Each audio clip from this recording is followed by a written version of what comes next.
Good afternoon, and thank you for joining us today in this second image live stream challenge event from Retina Physician. My name is Mari Rodriguez, and I will be your host today. I am a retina specialist with Beecher Retinal Associates, and I practice in Massachusetts. I have no financial disclosures. And as you know, our plan is to post an image challenge each month and then discuss the diagnosis and management using this platform. We would love to hear your thoughts online. You can find us on Facebook, LinkedIn, YouTube, and Twitter. You're also welcome to write on the chat and share your thoughts with us during this live event. So today we will be discussing a case that is not much of a diagnostic challenge as it is a management challenge. This 43-year-old lady presented to us complaining of floaters. She was an uncontrolled diabetic. Her hemoglobin A1C was 8, down from a high of 11. When she came to us, her visual acuity was 20/25, and she had an intraocular pressure of 17. The anterior segment examination was normal, and she did not have any neovascularization of the iris. The dilated fundus exam showed high-risk proliferative diabetic retinopathy with evident neovascularization of the disc, neovascularization elsewhere, and vitreous hemorrhage. She also had early fibrosis along the arcades. The OCT, as you can see here, did not show any macular edema.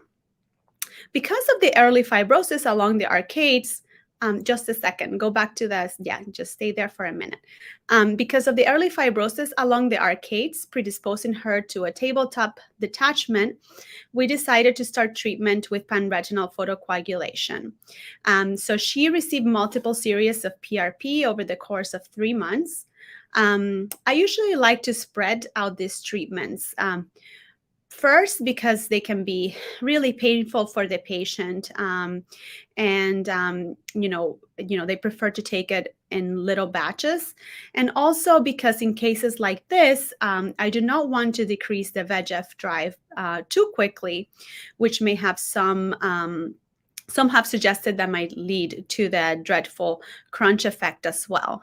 So we proceeded with the PRP, and then after completing the PRP, you can go to the next image. You can notice that she's still, it's pretty active at this time. She still has positive neovascularization of the disc and neovascularization elsewhere. She still has a vitreous hemorrhage, and her vision has dropped to 20/60 because at this time she has developed macular edema. And after PRP, we know that macular edema can occur because there is release of inflammatory cytokines that can lead to the development of this condition as well. So we decided to proceed with an intravitreal injection of aflibercept, thinking that with a PRP things would behave differently. And go to the next image. 2 weeks after the injection of the anti-VEGF, she had a drop in vision to 2300, and at this time she had developed a tractional retinal detachment. And this crunch effect had occurred despite our best efforts.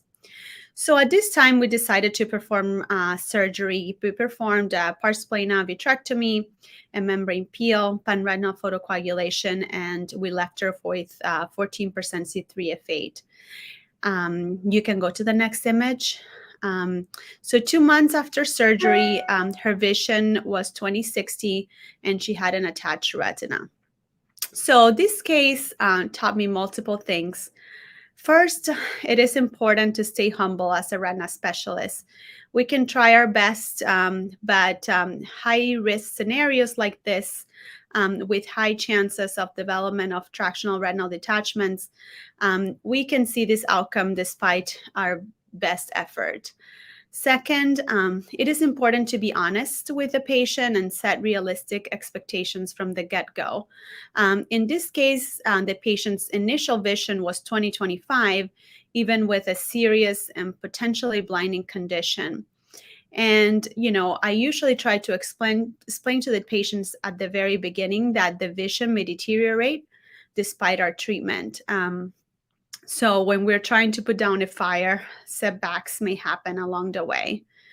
And then third, complicated cases may require multiple treatments. So now more than ever, we have multiple tools in our armamentarium. And cases like this may require laser, injection, and surgery, and a combination of any of those before we see a regression of the retinopathy. So explain to the patient that the road to recovery is long and may require multiple visits. So again, thank you for tuning in today. You can leave us a comment online via our multiple platforms, and we hope to see you again in about a month as we discuss another interesting case. Thank you.